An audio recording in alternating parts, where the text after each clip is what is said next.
අන්න ඒ විදිහට තමයි ශ්‍රී ලංකාව කවදාවත් වෙන්නේ නැති සංවර්ධනයක් කරලා ගමන් කරන්නේ. සුබ දිවා කාලයක් මහත්මයා. සුබ දිවා කාලය. වර්තමානයේ ශ්‍රී ලංකාව තුළ තාක්ෂණය අතින් විශාල පෙරලියක් ඇති වෙමින් තියෙනවා. සුදා සිංහලෙන්ම කිව්වොත් එහෙම තාක්ෂණේ නව්‍යකරණය වෙලා සුඛිත මුදිත වෙලා තාක්ෂණේ හීනි පෙත්තට ළඟා වේදෝයි කියලා අපිට සැකයක් මතුවෙනවා. ඉතින් අනාගතයේදී ඉලොන් මස්ක් පවා ලංකාවට පැමිණීමට නියමිතයි. ඔබතුමාගේ අදහස් කොහොමද මේ පිළිබඳව? මංගලුද්ද ලංකාවේ මිනිස්සුන්ට වසංගතයක් කරන්න දෝ ලස්සන ජීවත් වෙද්දී මොකටද සල්ලි වියදම් කරලා පිටරටින් මාස් ගෙන්නන්නේ? අනික ඒවා නයිලොන් මාස්. මේ ගිනි කාස්ට කවුවේ පුලන් ගොයි නයිලොන් මාස් දාන්න මිනිස්සු ජීවත් වෙන්නේ. මම විරුද්ධයි ඔය වැඩේට විරුද්ධ. නෙත්තකින් විතරක් කරකා. එතුමා එනකොට බැහැන කළා මූණ පෙන්නලා ඉන්න ඕනේ නැත්තම් එතකොට ලකුණු ටික වැටෙන්නේ අපේ ටීම් එකට. අපි තමයි එතන ප්‍රස් ගහන්න ඕනේ. මහත්මයා අපිට මොහොතක් කතා කරන්න පුළුවන්. මේ පිස්සු කතා කරන්න මොහොතක්ම කතා කරන්න පට්ටෙම බිසි මයික් පොඩක් දෙන්නකෝ. මේ ඔබතුමා ඒ තරම් බිසි කියන්නේ ඔබතුමා මේ බිස්නස් කරන කෙනෙක්. ඇත්තටම මේක එක්තරා බිස්නස් එකක් තමයි. අන්න බලන්න. රටේ වේගවත් සංවර්ධනය නිසා ව්‍යාපාරාංශය දිනු වෙලා තියෙන විදිය. ඔබතුමා මොනවද කරන බිස්නස්? බිස්නස් ව්‍යාපාර. අල්ලම. අද එක්ලස් මුකුසිත පක්ෂයේ රැළිය රැස්වීමයි අපි වැඩේ. හෙට එක්ලස් විකසිත පක්ෂයේ රැළිය රැස්වීමයි අපි වැඩේ. අනිද්දා පෙඩරල් රාජ්‍ය අපරල් පක්ෂයේ රැළිය රැස්වීමයි අපි වැඩේ. රුපියල් 2000යි ගල්බාගයයි ට්‍රාන්ස්පෝර්ට් දීලා කෑමනම් මනම් ඔක්කොම දෙනවා. හරිද? ආතෙන් දීලා පඩිත් දෙන එකම ජොබ් එකනේ මල්ලි මේක. බත් තියෙන කාලේ තමයි දත් කන්න ඕනේ. ඒකයි මං කියන්නේ. හැමදාම මේ ගොන් ආතල් නෑනේ මල්ලි. ඡන්දේ තියෙන කාලේ වැඩිපුරම සතුටු වෙන්නේ අපි වගේ ඕකස්ලා තමයි. හැබැයි මල්ලි මේ හැමදාම එක වගේ නෑ. සමහර පක්ෂවලින් සලකන්නේ මච චාටර් විදිහට ඇල් වතුරත් නෑ සමහර දවස්වල. නේ. දැන් එතකොට ඔබතුමාගේ බිස්නස් එක මේ පක්ෂ වලට කඩේ යන එකනේ. සත්‍ය වශයෙන්ම ඔව්.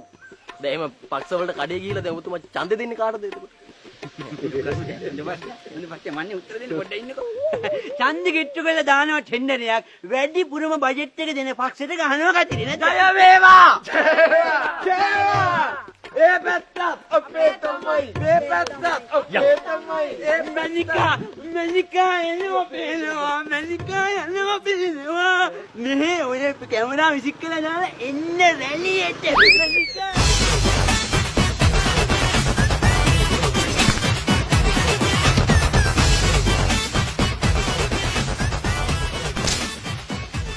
මේ දවස්වල දැන් තව දීලා නෑ. දෙන්නකෝ. හරි ඈ. මම දැන් මෙහෙම ෂොට් එක අරන් අතෙන් යනවා ඒත් එක්කම ඉන්න. හරි. Right camera rolling action. මේ දවස්වල දිගට හරහට දෙන සහන අලියා කිලියාගම ජනතාවට දැනෙන්නේ කොහොමද කියලා අහගෙන යන ගමන් අපිට ඈත කෙළවරින් පේන රැවුල වහගත්ත මහ භයානක මේ අමුතුම විදිය අමුතුම තාලේ මිනිස්සෙක්. ඉතින් ඒ වගේ භයානක මිනිස්සෙන්ටත් මේ ලබා දීලා තියෙන සහනවල ප්‍රතිලාභ දැනෙන්නේ කොහොමද කියලා අපි අහලා බලමු. භයානක මහත්තයා. අපි ලොන්ඩරි ටීවී එකකින් තව නොබෝ දිනකින් ජනාධිපති වර්ණයක් එනවා. හරිද? ඊට කලින් මේ රටේ මේ ලබා දෙන සහන පිළිබඳව ඔබතුමා මොකද්ද හිතන්නේ? කොහොමද මේ සහන ඔබතුමාට දැනෙන්නේ? මේ මහත්තයෝ මෙච්චර කාලයක් තිස්සේ ඡන්දයක් ලං වෙනකොට පෙට්‍රල් මිල පොඩ්ඩක් අඩු කරලා ගෑස් මිල අඩු කරලා බඩු මිල පල්ලෙහා දාලා මේ රටේ මහ ජනතාව ගොනාට අන්දලා උන් කෝටි ගානක කැම්පේන් එකක් කරනවා. කරනවා. ඌවා මේ මිනිස්සුන්ට තේරෙනවා මහත්තයෝ. තේරෙනවා.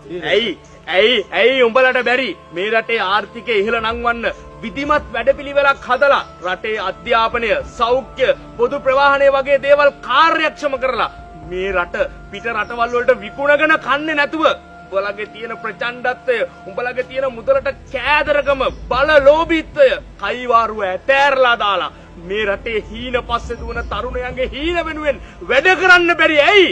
දේශීය ව්‍යවසායකයව, දේශීය නවෝත්පාදකයව දිරිගන්වලා මේ රටේ හැම මිනිස්සයාගේම හීන ඇත්තක් කරන්න බැරි ඇයි? මං අහන්නේ ඇයි? මම අහන්නේ බැරි ඇයි? මගේ මත